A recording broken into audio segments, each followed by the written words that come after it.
Welcome in again for another 2's review. Jason Longshore from Soccer Down here. Let's get into the highlights from a crazy night in Charlotte at the Sportsplex at Matthews.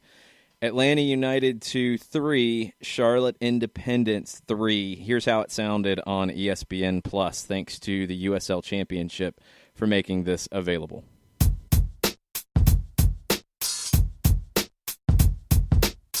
There's the man we want to keep our eye on for ATL UTD2. It's Romario Williams. What a player he is. He's the one to get us underway. The Jamaican international has had so much experience in the past couple of years, making several MLS day matches. Come and help the young lads. You know, they come and make a difference, and that's really important. Here they are on the front foot already. It's ATL UTD2. Romario Williams opens the score. Puts that ball in the far corner. Look, great side foot finish. Does everything right. Love it. Waits in the right place. Great finish. What a start. Here comes the delivery.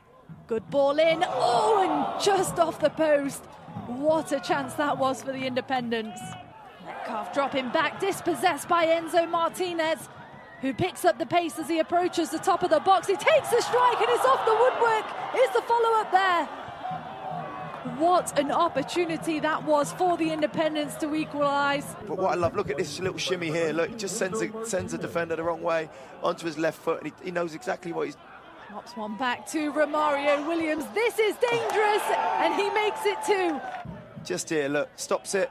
Defender comes in, knows exactly what's doing, uses the momentum of the defender, comes in, opens his body up and slips it under Miller. Brilliant finish, 2-0. Gallagher for Vasquez. Vasquez takes his space, drops one across the box, and that was almost 3. The danger still on at the top of the box. The shots come flying in over the top of the bar this time. Tell you what, Romario Williams knocking at the door for a hat-trick. Just open them up down. It's too easy. See this here, great finish. Aduro's there, and it's in. You called it, Sam. Dominic Aduro. That's equally as good for me in this second half there from Aduro. Look, brilliant. Slots it, bottom corner. Puts it there, and it's, like you said, game on now. Yvonne George making his way into the box. And here comes the delivery. It's a good one. Headed clear off the line. The danger's not over. There it is again. Great delivery again here. Look, gets a great touch there. You see Gallagher doing his defensive duty there. Back in by Alex Martinez. So many players that you pick out on Charlotte that worked so hard tonight, including Gutman and the Martinez brothers. Very unorthodox from Miller at the back. This really could be a chance for the visitors. Cleared off the line. Fantastic defending out of the back there from Hugh Roberts. Jack Metcalf now across the box. The strike's there. It's Herrera. Jorge Herrera. His centre back's great ball. Herrera stands up and just guides it back into the bottom corner. What a finish. What a way to win a game. And Seydu with the second ball in. It was almost one. And Atlanta have equalised. Scratching your head at the minute. Great ball in from Seydu here. Brilliant first header from Gallagher, and then just the reactions of this. And that is the final whistle from Matthews in Charlotte.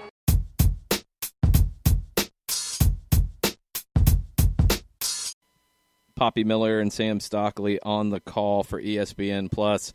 It was a roller coaster for them. It was a roller coaster watching it at home. It was a roller coaster trying to comment along on Twitter as the match went on. Atlanta United, too, had to fight back after losing the lead. Had a 2-0 lead, went down 3-2, and then found an equalizer in the 4th minute of stoppage time to rescue a point. Let's see what our good friend Jarrett Smith had to say about the match.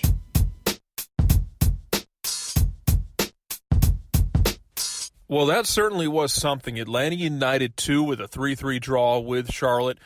Just a back-and-forth affair. Atlanta United 2 goes up very quickly. Romario Williams inside of 60 seconds, puts the visitors ahead, gets his second one in the first half, hits the post, almost had a first-half hat trick, ends up getting a hat trick, but it's what happened in between the second and third goals that really tell the story of this matchup. Atlanta United 2 up 2-0 and then find themselves trailing 3-2. They just look like they ran out of gas. Charlotte puts the foot down. They get the goals they need, and they're in pretty good shape into stoppage time. Ball scrambles in front of the net. Romario's the one to poke it in. Really nice performance from him, to my knowledge. The first hat trick he's had since his time with the Charleston Battery. So a really impressive performance from him as he looks to, I think, really lock down and say, I need to be that guy who, when I'm not here with the 2's, I'd like to be that guy coming off the bench behind Joseph Martinez with the first team, which is, I think, what a lot of people envisioned with him. Now, whether or not that's 6, that remains to be seen. Tuda Villalba has a claim to that goal as well, or that position as well, to say, I need to be that guy second up behind Joseph Martinez. Now, there are a lot of good things and some rough things about that game the other night. I mean, Anderson Asidu has an assist taken from him by Opta for some reason, played a really nice ball into Romario. Romario puts down roller skates, turns and slots. It was everything you want to see. Asidu's looking really fun. I love what we're seeing from Anderson, and I want to see where he is in, let's say, 3-4 months as he continues to develop. Because I think the USL is serving him really well, and I think he's one of these guys that a couple of years ago without Atlanta United 2, you take him and instead of a Julian Gressel in the middle of the first round or even the end of the first round, I don't know what he gives you for the first team. I don't know if he's a guy who breaks in, if he's an Andrew Wheeler-Amianu who's just – he's there every now and then, but he's not really an impact guy. Here he's getting a chance to be an impact guy, and like what we're seeing from him there. A rough night for Brandon Vasquez on a night when Brandon Vasquez can't afford to be having these rough nights. Look, Atlanta United 2 has a weird situation right now with injuries. You've got Alagos Kunga, who is more suited for the wing, but you could play up top if you had to. In my opinion, I wouldn't be my first choice for him, but you've got Kunga still, dealing with a sickness, but he's back at training from what we understand. You've got Patrick Okonkwo, who has been trying to wrestle his claim to being one of the guys up top. You've got Jackson Conway, who has just grabbed his opportunities by the scruff of the neck. Brandon Vasquez can't afford to be having games like he had the other night where, he's missing goals that he doesn't need to be missing. He's more than talented enough to put him on frame, and probably should have picked up at least 2. And it's one he's got to bury in the back of his mind very quickly and move on, because if he doesn't get this straightened out, and, he's got the goal from the first game this season, but that came after a number of misses in that first game where you expect more from him because he does have talent. It's not like Brandon Vasquez is just a guy out there without talent. You expect more of him, and I'm sure he expects more of himself, but he's got to turn it around sooner rather than later, or else there's not really going to be a lot of I don't think there'll be a lot of head scratching if he finds himself further down the depth chart. Saw some of Franco Escobar in that game. That was really fun to see. Picked up a yellow card. Look, he got out there, he played, didn't kill himself, got aggressive, did everything I wanted to see him do. We'll see what happens with him going forward. George Campbell continues to bring people to the pop-up congregation tent out in the woods. So if you're not at the Church of Campbell, go ahead and jump on the Church of Campbell, because he's out here saving souls and saving defenders and saving keepers. So with that, gentlemen, I throw it back to you. We'll see what happens next time at Atlanta United 2, but as it stands, a 3-3 draw for Atlanta and Charlotte, where they set the barn on fire on the way out the door.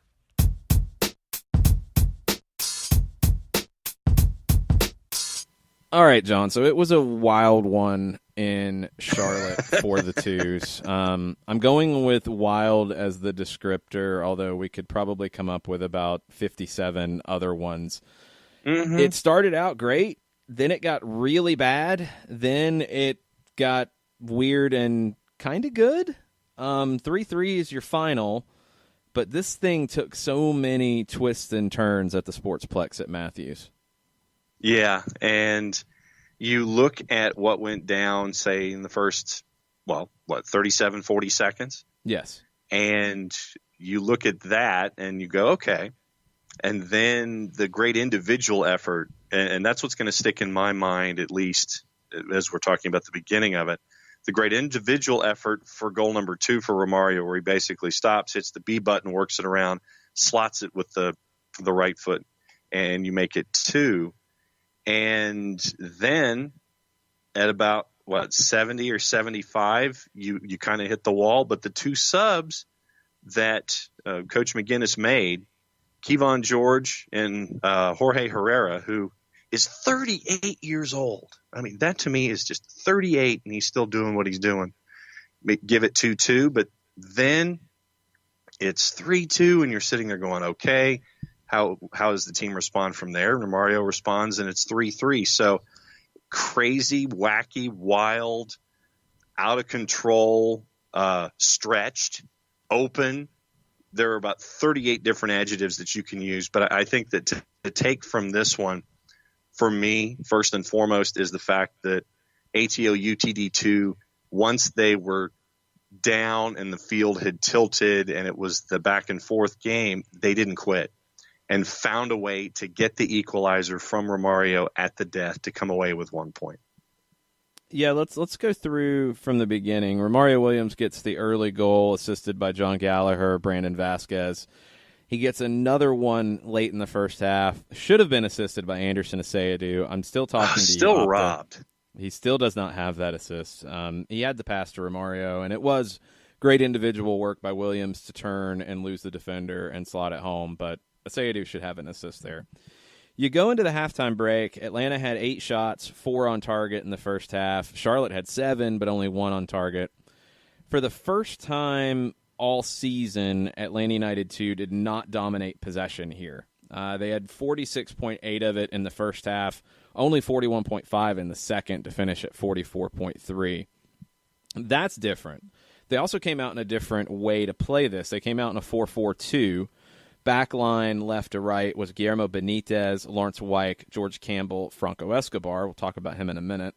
Midfield in front of them, left to right, was Luis Fernando, Anderson Aseyadu, Jack Metcalf, John Gallagher, Vasquez, and Romario Williams up top. Now, Fernando and Gallagher both pushed pretty high in the midfield, so it was kind of an empty bucket midfield. He didn't really have a true number 10, although Aseyadu was pushing up high into that role at different points in the match.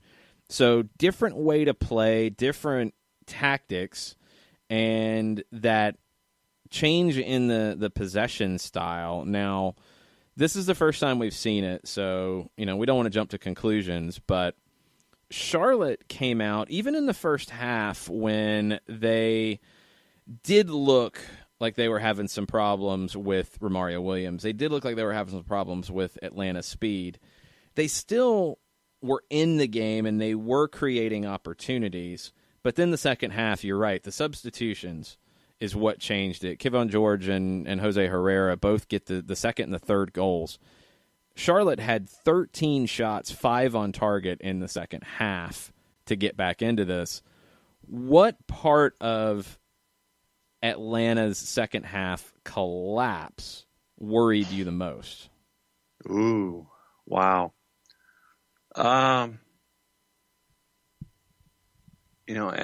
I'm processing it, it looked like the back tried to come up and engage and play too much, and they got beat going back in return. So I guess getting back into shape at the back once you've had a turnover in the middle third, because there were times where I'm seeing Jack Metcalf having to run back and try to be a defender in front of Dylan Castanero to try to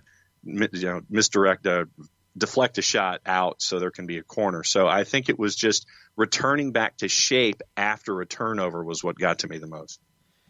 Yeah, I think for me it was probably the big picture of just failing to close this out. When you have that kind of lead and you're only getting 41% of the possession in the second half, and your passing number dropped too. And again, this is one game. You're not reading huge things into it, but you got sloppier with your passes in the second half. You had less of the ball. At times, you needed to just put your foot on it and slow down. Yes. And that was something that they really struggled to do. You were a little limited on your substitutions. You knew Franco Escobar wasn't going to go 90. He came out in the 59th, and it was Dion Pereira who came in for him, which meant that John Gallagher dropped to the back line. So you're changing your back line at that point. You then changed it again because Guillermo Benitez, this was his first start. He couldn't go 90. He came out at 68, and you had to turn to Gordon Wild. Now, we talked about it against Louisville. I thought Wild grew into that game defensively, and he did better as the night went on, but he is not your traditional left back in a four-man back line. He's more comfortable playing in that type of role as a wing back with 3 center backs. You did have Kendall Edwards for his 2019 USL first 18 anyway. He played the USL matches last year, hadn't been in the 18 until this one, as an extra center back. Instead, you brought on Will Vent for Luis Fernando, I think to try to clog up the middle just a little bit more, and it just didn't really work. These are the challenges that Stephen Glass has, because he doesn't always have a full complement of a roster to deal with. But these are also challenges that young players have to face. Sayadu, Campbell, Wyke, young guys in their first league match on the road, struggled a little bit here. They struggled to deal with the moment. And 2 points to the follow-up on what you were talking about. And since we're talking about young guys, I'll go with Lawrence Wyke here for a second. There were times on the road early on in the match where he got caught out of position, and I think that he grew into the match as well. And when it comes to Gordon Wild, your point, for me, comes from a start versus coming in the 68th. If he's starting and it's a position that you're growing into, that's great, because he grew into it against Louisville as the match went on. When you come in the 68th and you're asked to do the same things, you're put in a position where you're not allowed to grow into the game. You have to be right on from absolute zero. And you kind of, he picks up a yellow 4 minutes in on a professional foul. So growing into a game on the road from a Gordon Wild perspective, having young guys in there for the first time. And I will continue to talk about guys at the back like a George Campbell. We didn't hear anything about Campbell stepping out of place, doing anything offline or anything like that. So for me, George Campbell's growth continues coming into an environment like Matthews and dealing with what he was dealing with around him at the age of 17. He doesn't turn 18 until late June. So for me, it was, to your point, young guys in their first road experience. We saw some things, they grew into it, but I still have to look at a guy like George Campbell and what he's been able to do. And so far for me, George Campbell's 3 for 3. I'm not going to be quite that generous. I thought Campbell made some mistakes here, as everybody did, dealing with it. It's tough. I mean, you're overwhelmed at that point, and for a 17-year-old, those are the points where you need to show a little more composure. Well, he doesn't have that yet, and that's okay. But these are the games that you gain it. And it's great that you went through what you did, and you did blow a lead, and that is a huge problem.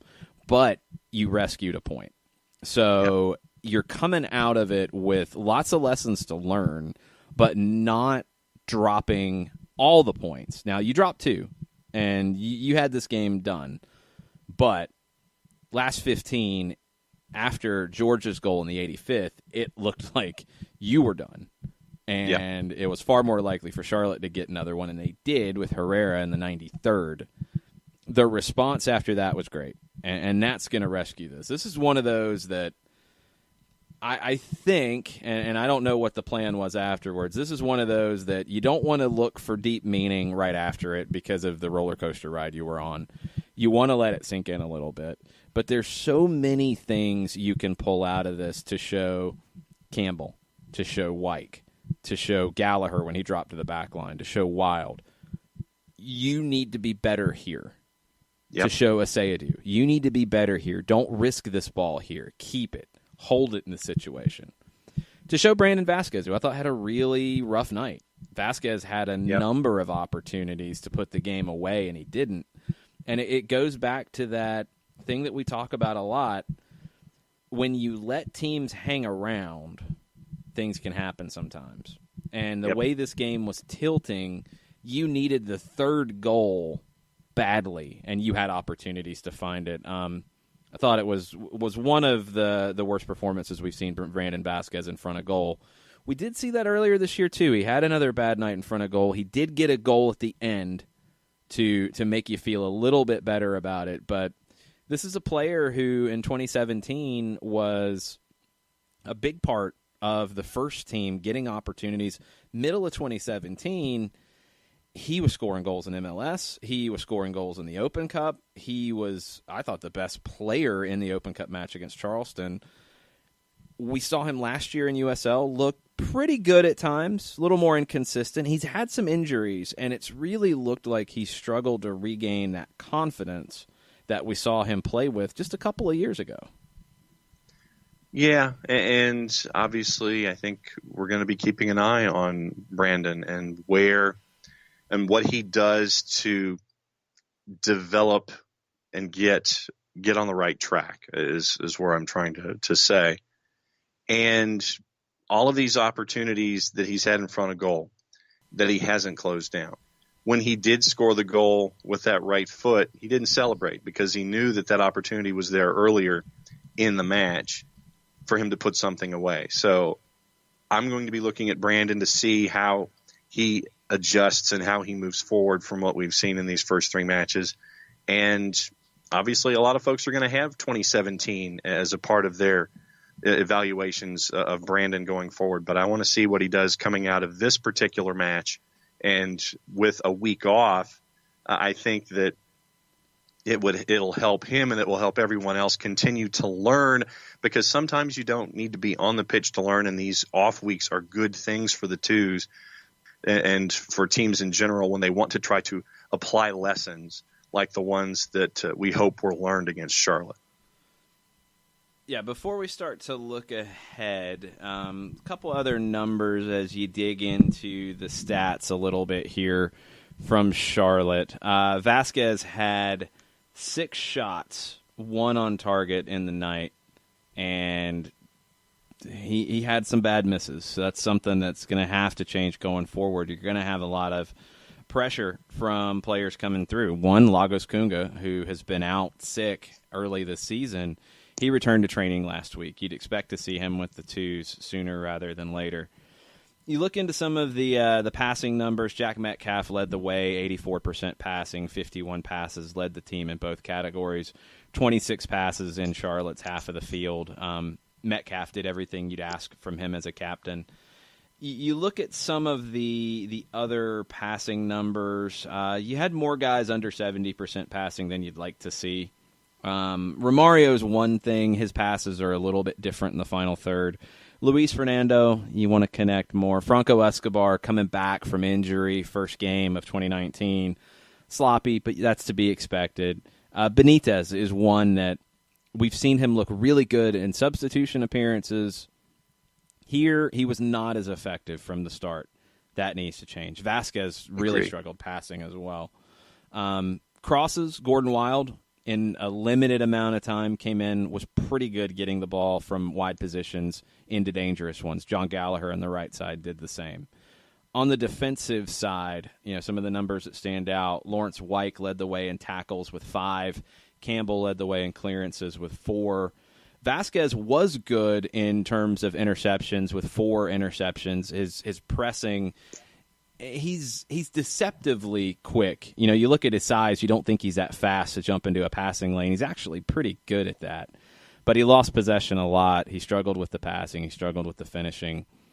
Those are the things we want to see improve from him. Possession gained, Wyke obviously in the back. Aseyadu leading the way with that as well. That's a big one. I thought this was a real 90-minute journey for Anderson Aseyadu in terms of contributing to the attack. He still needs that assist opta, but also learning from where things got away from him late. This is one of those games that could have a huge impact on Anderson Aseyadu going forward, and we hope to see it. Let's look ahead as we wrap up the 2's review this week. No game this weekend for the 2's. First team back in action in Columbus. The 2's are off. They are back next on April 6th at Fifth Third Bank Stadium at Kennesaw State, where they host one of the top teams in the Eastern Conference, St. Louis FC. That starts a busy week. It's a 3-game week for the 2's. They go to Memphis midweek for a game that you can watch on ESPN News, 8 o'clock against the expansion Memphis 901 FC. And then they come back to host another top team in the Eastern Conference, North Carolina FC, at Fifth Third Bank Stadium on April 13th. you get a week to regroup, and if you're guys like Campbell, Sayadu, Gallagher, who've played a lot of minutes, it's an opportunity to rest a little bit. But that week looming for Atlanta United, too, I think we'll have a really good sense of how serious of a contender they are in the Eastern Conference when you get through that week. No doubt. And, you've seen what St. Louis has been able to do early on in the season.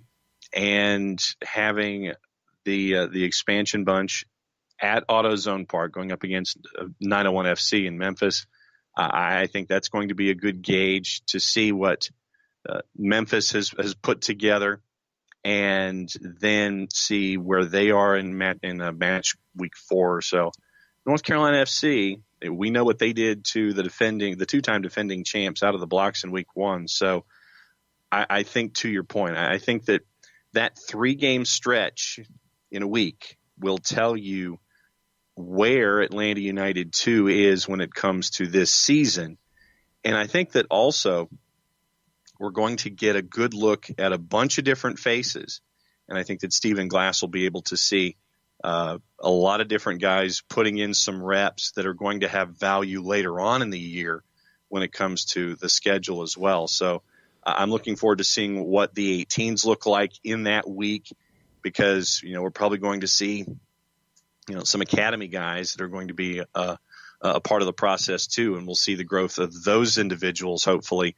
And this might be that first glimpse of that in those 3 games and 3 matches in a week's time. Yeah, you'll see some academy guys. You'll see some first-team guys as well, because the first team is off the weekend of April 6th. They'll be getting ready for a trip to New England on April 13th, where they play the same day.